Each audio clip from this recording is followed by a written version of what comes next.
Salam uşaqlar. Bugün sizə sifəti izah edəcəm. Keçən dərsi ismi izah etdim. İkinci nitq hissəmiz isə sifətdir. Sifət əşyanın əlamət və keyfiyyətini bildirən əsas nitq hissəsidir. Sifətlər necə, nə cür və hansı suallarına cavab verir. Sifətlər cümlədə əsasən təyin vəzifəsinə çıxış edir. Lakin qeyd edim ki, başqa cümlə üzvləri vəzifəsinə həm mübtəda, xəbər, tamamlıq və zərflik vəzifəsinə çıxış edə bilər. Biz indi birazdan sifətin hansı cümlə üzvü vəzifələrinə çıxış etməsi haqqında danışanda bu barədə ətraflı məlumat verəcəyim. Sifətlər iki böyük hissəyə ayrılır. Əlamət bildirən sifətlər və keyfiyyət bildirən sifətlər.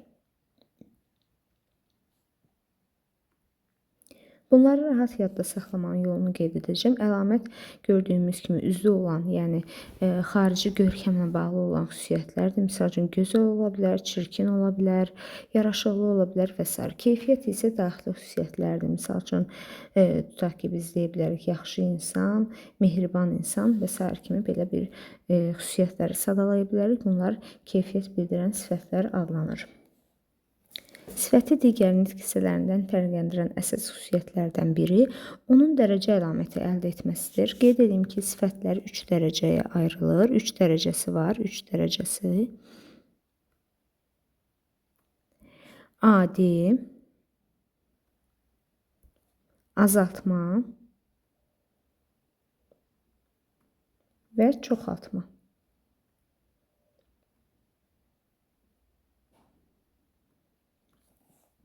Birinci adi dərəcə haqqında sizə məlumat verəcəm.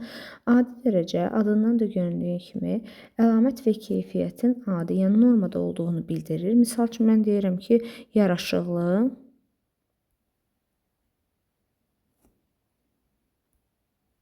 və ya gözəl, göründüyü kimi və yaxud da tutaq ki, qara, əlamət və keyfiyyət normadan. Nə normadan aşağı, nə də normadan yuxarıdır. Adi dərəcəni yaratmaq üçün xüsusi bir şəkilçiyə ehtiyac yoxdur. Sonra keçirik azaltma dərəcəsinə. Azaltma dərəcəsi, sifətin azaltma dərəcəsi əlamət və keyfiyyətin normadan az olduğunu bildirir. Azaltma dərəcəsi özdə iki yolla yaranır. Birinci, morfoloji yolla və ikincisi sintaksis yolla. Morfoloji yolla sifətlərin üzərinə biz şəkilçilər artırmalı azaltma dərəcəsini yaradırıq. Bu şəkilçilərə aiddir sov şəkilçisi. Misal üçün deyə bilərik uzun sov.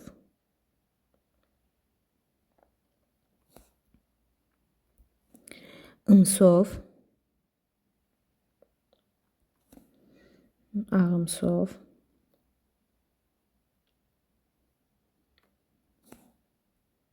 üçüncü deyə bilərik raq. Bu şəkilçi qeyd edim ki, artıq dilimizdə az işlənməyə başlayıb. Imsov 4 variantlıdır. Raq 2 variantlı şəkilçidir.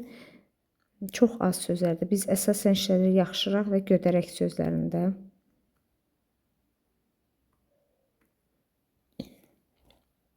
Yalnız, qarayalnız, sonra 5-ci ımtıl. Imtıl bu saitli bütün sözlərə mıtıl formasında qoşulur.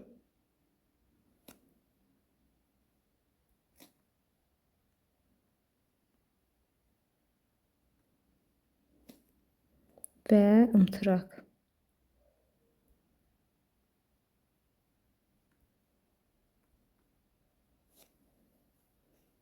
Tutaq ki, sarımtıraq. Bu şəkilçi də dilimizdə az istifadə olunan şəkilçidir. Yəni, biz raq və ımtıraq şəkilçilərindən çox az hallarda istifadə edirik.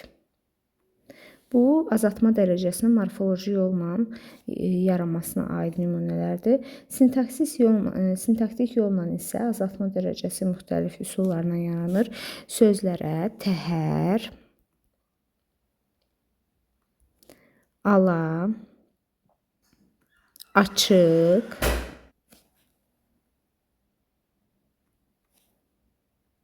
və kəm sözlərindən istifadə olunur. Bir də istifadə edirik az sözündən. Yadda saxlayırıq. Deməli, açıq və ala sözləri sözlərə defislə,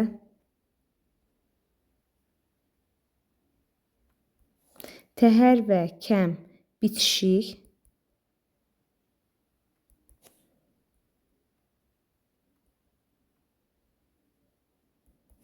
az sözü isə sifətlərə ayrı yazılır. Bunların yazılışını mütləq yadda saxlayır. Misal üçün, nümunələrdə tutaq desəm ki, alaçı bu formada yazılacaq və yaxud da şirin təhər bitişik yazılacaq və yaxud da az şirin ayrı yazılacaq. Bəzən elə sözlər var ki, həmin sözlərə deməli azaltma dərəcəsi təəssüratı yaratsa da həmin sözlər adi dərəcədə götürülür. Bunlara hansılar aiddir? Misal üçün, deməli, kəmsavad,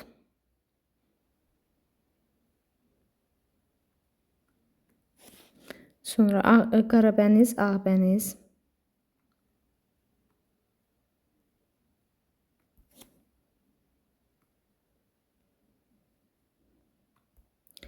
bu sözlər mürəkkəb sifətlərdir və adi dərəcədədir. Bunları da yadda saxlayırıq. Misal üçün, açıq çay tipli birləşmələr.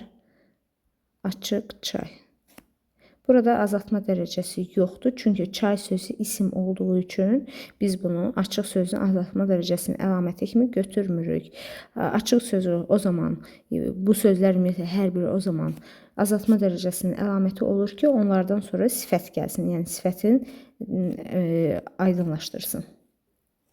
Sifətin çoxaltma dərəcəsi azaltma dərəcəsi üçün qeyd etdik ki, əlamət və keyfiyyətin normadan az olduğunu bildirir. Çoxaltma dərəcəsi isə əlamət və keyfiyyətin normadan artı olduğunu bildirir. Çoxaltma dərəcəsi də sifətin azaltma dərəcəsi kimi iki yolla yaranır. Morfoloji və sintaktik yolla. Morfoloji yolla yaranan çoxaltma dərəcəsi birinci ca üstü 2 şəkilçisi ilə yaranır. Deməli, misal üçün, yaxşıca sifətlərin üzərinə təbii ki, artırılır. Yaxşıca, zorbaca və s. kimi belə işlədirik. Və bir də ikinci yolla m, p, r, s samitləri artırılır və sözün ilk hecası təkrarlanır və söz bütöv şəkildə deyilir. Bu samitlər artır. Misal üçün, qapqara.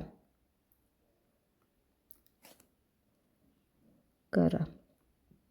Baxın, sözün ilk hecəsi qa önə keçdi və p bitişdiricisindən istifadə olundu və söz yenidən təkrarlandı. Və yaxud da sapsarı, yamyaşıl və s. Ağappaq sözü fikir verək, biraz o fərqlidir.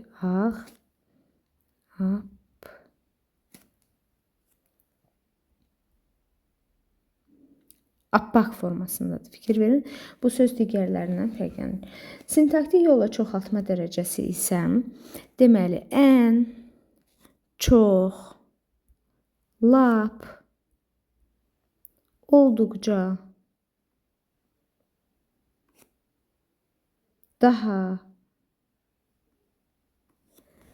ədasları zil sözü, zil, sonra tünd sözü və düm hissəciyi ilə yaranır. Düm hissəciyi ilə yaranır.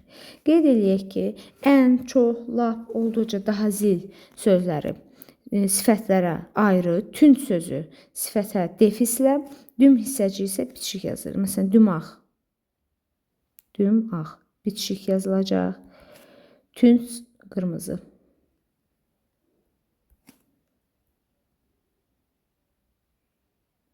Defisli yazılacaq və yaxud da lap tutaq gözəl ayrı yazılacaq. Bunları da belə yadda saxlayırıq uşaqlar. Elə sözlər var ki, onlar zahirən, yəni çoxaltma dərəcəsinə oxşasa da, amma çoxaltma dərəcəsi sayılmır. Məsəl üçün bayaq biz açıq çay dedik, indi isə tünd çay deyək. Tünd çay. Çünki çay isim olduğu üçün biz onu deməli tünd sözünü burada çoxaltma dərəcəsinin əlaməti kimi götürə bilmərik. Bundan başqa büsbütün sözü var.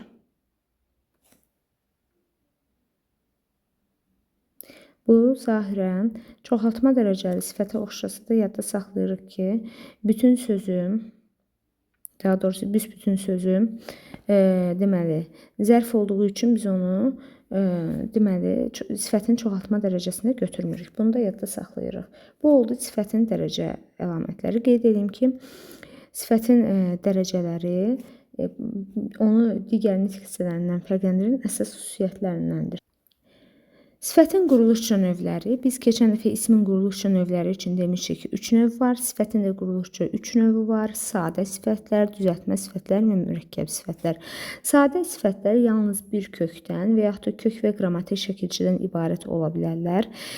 Deməli, sadə sifətlər, qeyd edim ki, sifətin dərəcə əlamətlərinin şəkilçiləri də qrammatik şəkilçilərdir. Sadə sifətlər, misal üçün, qara olsun, qara, sarışın və s. aid eləyə bilərik. Düzəltmə sifətlər isə sözlərin üzərinə leksik şəkilçilər artırmaqla yaranır. Düzəltmə sifətlər özləri də 2 yolla yaranır. Deməli, adlardan sifət üzərindən şəkilçilər və feillərdən sifət üzərindən şəkilçilər. Mən onları bir-bir qeyd edəcəyəm. Daha doğrusu, hamısını bir-bir qeyd etməyəcəm. Əsaslarını qeyd edəcəyəm. Keçən dəfə isimdə də elə etmişdim. Siz onlara baxacaqsınız. Şəkilçiləri təbii ki, bir-bir əzbərləmək yox. Həm göz yaddaşı, həm də anlayaraq yadda saxlamaq lazımdır. Yəni, biz testlər rastımıza çıxanda şəkilçinin müəyyən şəkilçi yadımızdan çıxıb, onu biz rahatlıqla müəyyən etməliyik ki, nədən nə yaranır? Deməli, bu şəkilçi nədən nə yaradır? Bu formada yadda saxlamaq daha doğrudur. Biz keçən dəfə ismi keçərkən L şəkilçisini qeyd etmişdik ki, həm isim düzəldən, həm də sifət düzəldən şəkilçi kimi işlənir. Misal üçün, biz demişdik ki, soyadları düzəldən şəkilçi kimi işləndikdə və yaxud da şəhərli, kəndi tipli insan anlayışları düzəldəndə isim, dadlı, duzlu, yağlı tipli sifətlər yaratdıqda isə, sözlər yaratdıqda isə sifət vəzifəsindən çıxış edəcək. Sonra bunun əksi olan sız şəkilçisi var. Qeyd edeyim ki, sız və L şəkilçiləri antonim şəkilçilərdir. Lakin onların yaratdıqları sözlər antonim olmur, çünki kökləri eyni olur. Misal üçün, dadsız. Dadlı və dadsız sözləri bir-biri ilə antonim deyirlər, amma şəkilçilər öz aralarında antonimlər, qrammatik antonimləri burada xatırlamış olduq. Sonra var şəkilçilərdən İV, ərəb-fars mənşəlidir, bir variantlı şəkilçidir. Bəzi sözlər var ki, onlar İV ilə yaranmış kimi görünsə də, orada kök dəyişməsi olduğu üçün biz onları sadə sözlər kimi götürürük. Misal üçün, dünyəvidir, kimyəvi olsun, əşyəvi. Bu sözlər sadə söz kimi götürülür. Çünki dünya, kimya və əşya sözləri dilimizdə olmadığı üçün bunlar sadə götürülür, yadda saxlayırıq. Və var, deməli, feillərdən sifət düzəldən şəkilçi, ağan şəkilçisi var. Məsələn, qaçağan, güləyən, ağlağan, qankən şəkilçisi var. Döyüşkən,ğınkın,ğonkün, azğın, əzgin, qınkın, qonkün, satqın, kəskin və s. Sonu kər samitlərlə bitən sözlərdə deməliğınkın,ğonkün, sonu cingiltili samitlərlə bitən sözlərdə isəğınkın,ğıngin,ğongün formasında artırılacaq. Digər şəkilçilərə isə özləriniz baxacaqsınız. Həm məhsuldar, həm də məhsuldar olmayan şəkilçilər.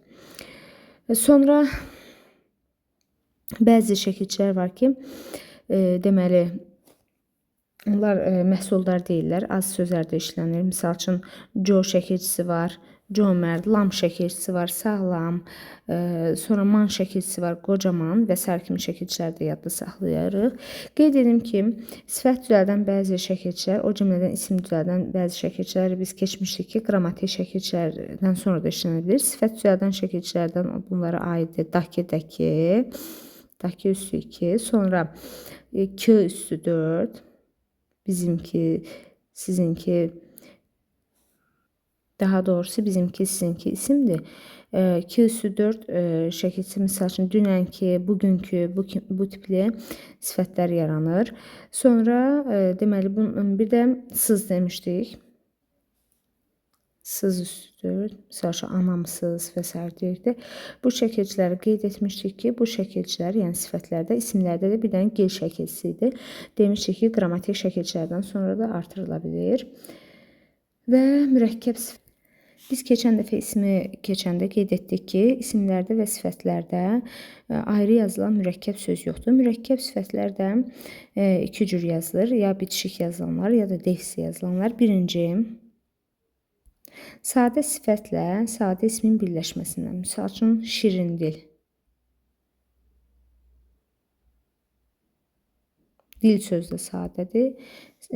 Deməli, şirin sözü də sadədir. Bir sadə sifət və bir sadə ismin birləşməsindən yaranırlar. İkinci, mənsubiyyə şəkilçi sözün iştirakı ilə. Ürəyi açıq.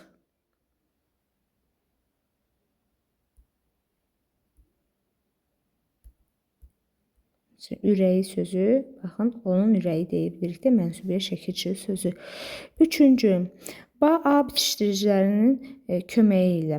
Biz keçən dəfə bunu isimlərdə qeyd etmişdik. A bitişdiricilər, gəl, hə, gəl, vur, hə, vur. A bitişdiricilərində isə, misal üçün, növbənöv, cürbəcür və s. Dördüncü, bir sadə bir düzəltmə sözün birləşməsi ilə. Misal üçün, enli kürək. Kürək sözü sadə, enli sözü isə düzəltmə sözü. Beşinci, sadə və düzəltmə sözlərin təkrarı, yəni sözün təkrarı ilə yaranan sifətlər. Qırıq, qırıq, gözəl, gözəl və s. kimi. Biri və ya heç biri ayrılıqda işlənə bilməyən sözlərin iştirakı ilə, misal üçün biz deyirik ki,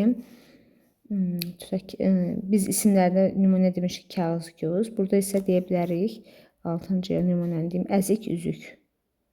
Əzik, üzük. Forması üzük sözü, yəni burada barmağa taxılan üzük mənasında deyil, yəni buradakı mənada üzük sözü ayrılıqda heç bir məna kəsb etmir. Yaxın mənalı və ya əks mənalı sözlərin birləşməsi ilə ağlı, qaralı,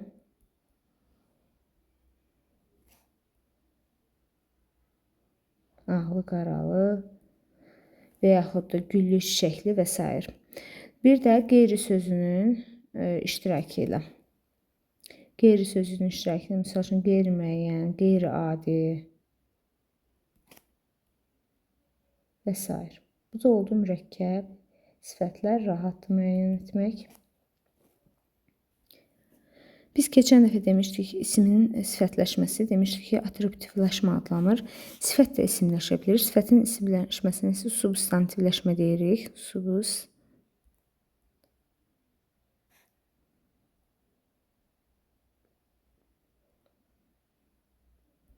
Sifətlər özlərindən sonra gələn ismi itirdikdə isimləşə bilirlər.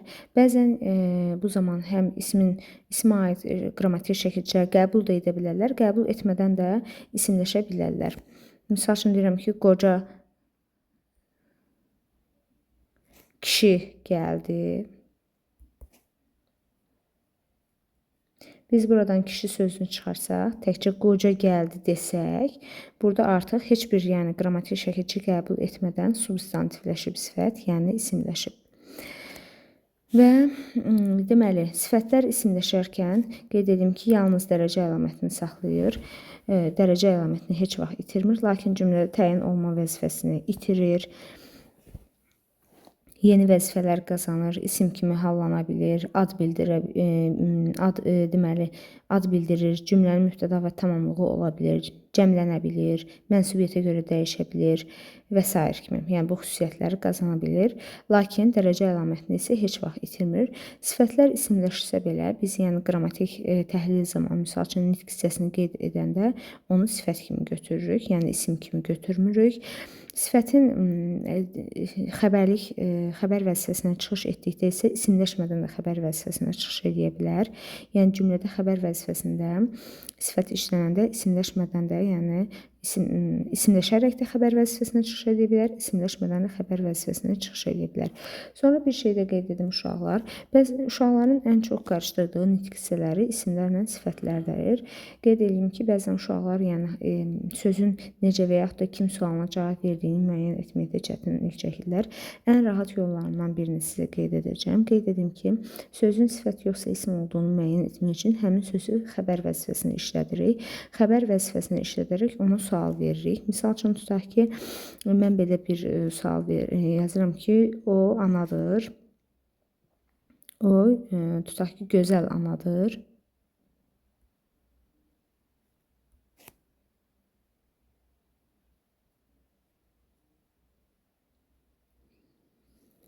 Bir də deyirəm ki, anam gözəldir.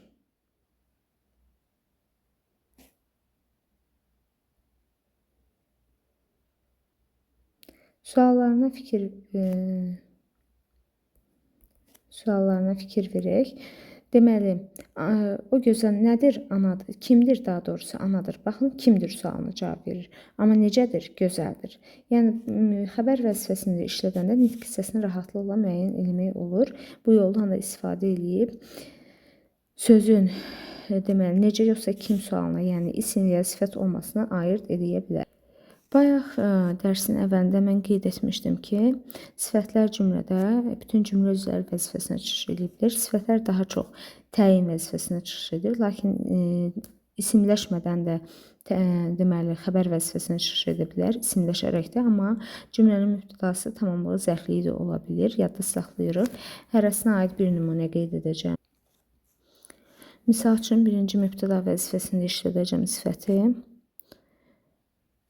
Deməli, bayaq elə qocaya aid yazmışdım, elə qocaya aid yazım. Qoca danışır.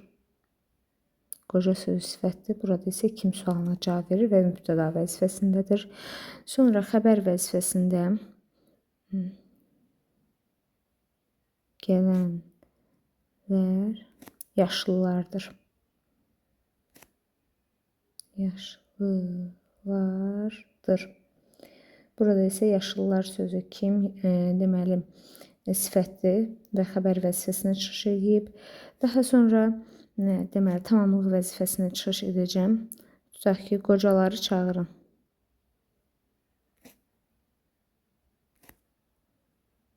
Kimi çağırın? Qocaları çağırın formasında olacaq. Daha sonra isə işlədəcəyim zərflik vəzifəsində sənsiz,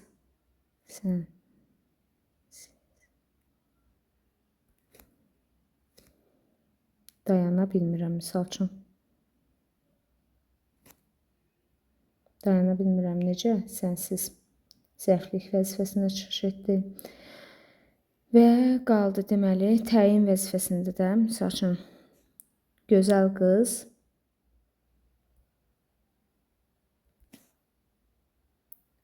mahnı oxuyur.